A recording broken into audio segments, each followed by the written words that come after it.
Des centaines de soldats parachutés sur le terrain de Coët-Quidan. L'image a une certaine esthétique, mais bien sûr, l'exercice est très sérieux.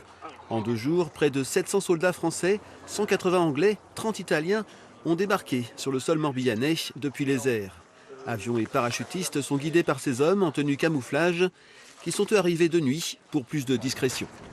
La spécificité commando parachutiste, c'est de pouvoir s'insérer plus haut que les sauts normaux. Donc on pratique l'infiltration sous voile.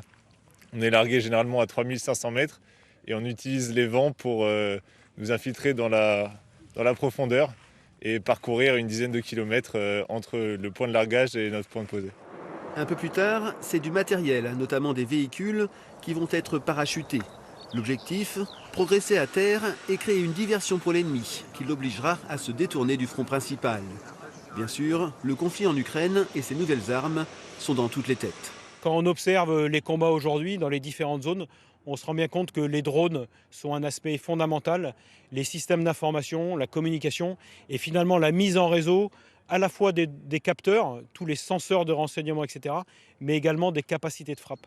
Et donc on s'adapte et la brigade parachutiste se transforme en intégrant des drones, en hybridant ces réseaux pour gagner en communication. Ce mouvement est en fait la suite du débarquement de 500 hommes sur une plage de Saint-Philibert le 15 février dernier. C'est la phase 2 de l'exercice d'ampleur baptisé Orion 2026.